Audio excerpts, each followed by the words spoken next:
আসসালামু আলাইকুম। Tourism aid training institute থেকে আমি সিনিয়র ভিসা কনসালটেন্ট লয়াল হৃদয় বলছি।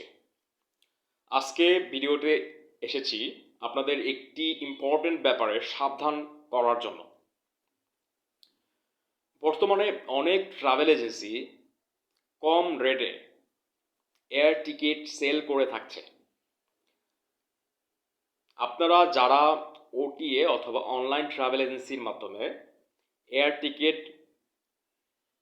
ক্রয় করছেন, তারা অবশ্যই টিকিটটি ক্রয় করার আগে তাদের রিফান্ড এবং রিইস্যু পলিসিটি ভালো করে জেনে বুঝে টিকিটটি ক্রয় করার জন্য অনুরোধ করা হচ্ছে।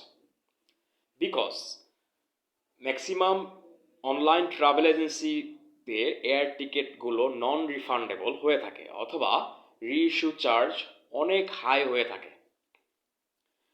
সেক্ষেত্রে আপনারা প্রথমত সেটা অনেক সস্তায় পেয়েছেন বলে মনে হলো, অ্যাট দ্য এন্ডে যদি কোনো অসুবিধার কারণে আপনারা সেই টিকিটটি চেঞ্জ করতে চান অথবা ডেটটি চেঞ্জ করতে চান, কিংবা কোনো কারণে যদি আপনি ফ্লাইটটি মিস হয়ে যায়, সেক্ষেত্রে রিফান্ড করতে অনেক ঝামেলা পোহাতে হতে পারে।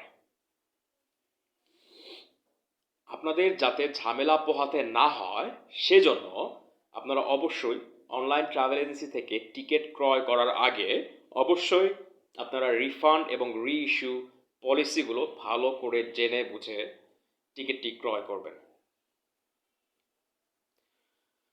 আজকে ভিডিওতে আপনাদের এই ব্যাপারে সাবধান করার জন্য এসেছি।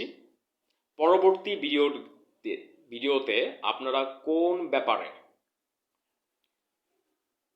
জানতে চান দয়া করে কমেন্ট বক্সে কমেন্ট করুন। এই ভিডিওটি থেকে যদি আপনারা একটু হলেও উপকৃত হয়ে থাকেন, লাইক এবং শেয়ার করুন, সাবস্ক্রাইব এবং ফলো করে আমাদের পাশেই থাকুন। এতক্ষণ কথা বলছিলাম লয়াল হৃদয় ট্যুরিজম ট্রেনিং ইনস্টিটিউট থেকে। সবাই ভালো থাকবেন, ভালো রাখবেন এই প্রত্যাশা করে আজকের ভিডিওটি শেষ করছি। আসসালামু আলাইকুম।